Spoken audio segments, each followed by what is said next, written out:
नमस्कार दोस्तों। आज की कहानी का शीर्षक है बंदिनी।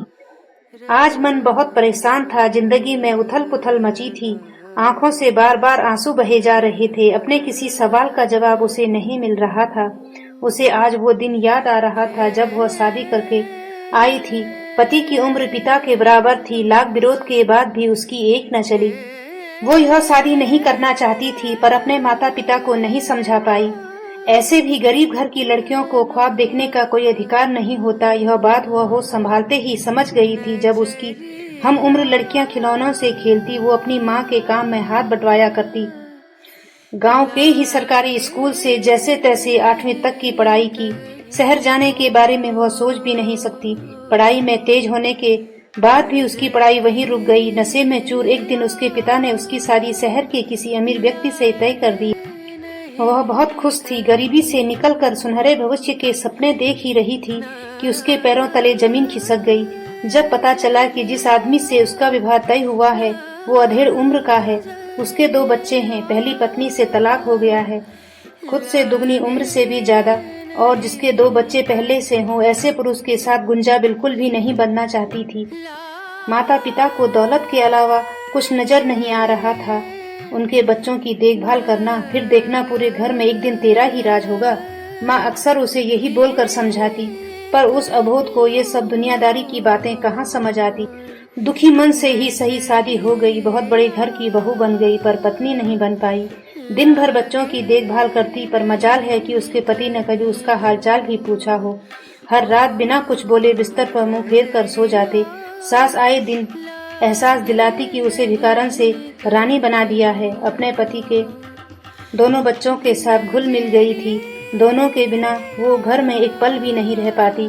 एक दिन जब पता चला कि उसके पति को कोई गंभीर बीमारी है, वह समझ नहीं पाई कि आखिर वह शादी क्यों कराई गई।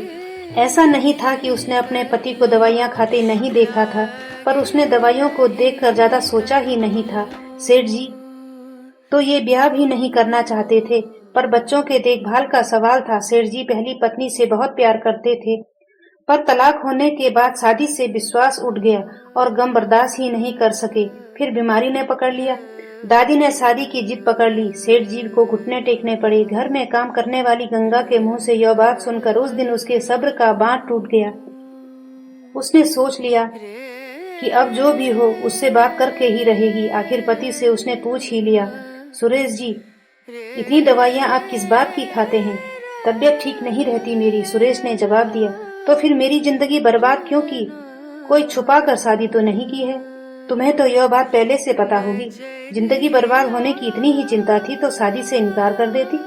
किसे बताया था आपने? उसने हैरानी से पूछा। तुम्हारे पिता को। तुम्हारे पिता ने इस शादी के बदले 8 लाख रुपए लिए हैं। यह सुनकर उसे लगा ये धरती फट जाती और वो उसमें समा जाती। उसके माँ पिता ने पैसों से उसका मोल लगा दिया। यह सुनते ही फबक कर रो पड़ी। इस घर में तुम्हें किसी चीज की कमी तो नहीं? सुरेश उसकी तरफ देखकर बोला। अगर कपड़े गहने एक लड़की के लिए सब कुछ होते हैं तो कोई कमी नहीं, गुंजा आंसू बहाती हुई बोली। देखो गुंजा, मेरा स्त्री जाति से विश्वास उठ गया है।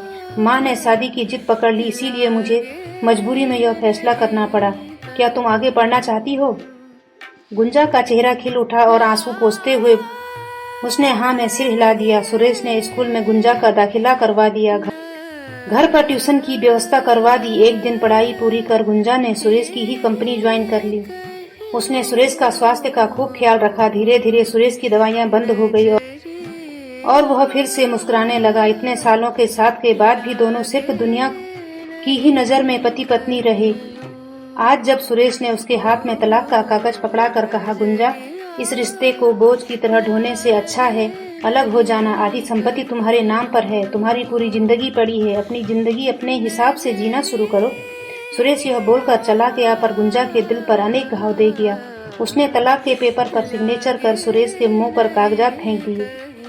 अब तो खुश हो जाइए आप, आपको इस बंधन से आजाद करती हूँ। बहुत कुछ दिया है आपने मुझे जो मेरे माता पिता ने नहीं दिया। उन्होंने तो मुझे बेच दिया था, पर आज जो कुछ भी हूँ आपके कारण हूँ। इस तलाक के साथ आपकी संपत्ति आपको मुबारक हो। आपकी पत्नी तो मैं पहले भी नहीं थी, पर इस घर की बहू थी और आगे भी रहूंगी। अपने बच्चों की माँ थी, वो अब भी रहूंगी। और उस रिश्ते को आपके द्वारा लाए गए कोई कागज का टुकड़ा नहीं तोड़ सकते। यह बोलकर वह दूसरे कमरे में चली गई। उसे इस तरह टूटा हुआ देखकर सुरेश कमरे में आई। क्या चाहती हो? उसका एक हाथ अपने हाथ में लेकर पूछा। जो चीज बिकी हुई हो उसकी कोई चाहत नहीं होती। गुंजा आंसू बहाते हुए बोली। मैं समझा नहीं गुंजा, मेरी भावना समझ नहीं आती आपको। माना आपके जीवन में गलत हुआ है, लेकिन मेरी क्या गलती है उसमें? क्या मेरा प्यार दिखाई नहीं देता आपको? समझ नहीं आता मुझे कि क्या करूं कि आपके दिल में अपने लिए थोड़ी सी जगह बना सकूं। यह बोलकर सुरेश के कंधे पर सिर रखकर फूट फूट कर रो पड़ी। तुम्हें अब कुछ कहने और करने की जरूरत नहीं है। यह बोलकर सुरेश ने भी गुंजा को अपनी बाहों में पूरी तरह समेट लिया।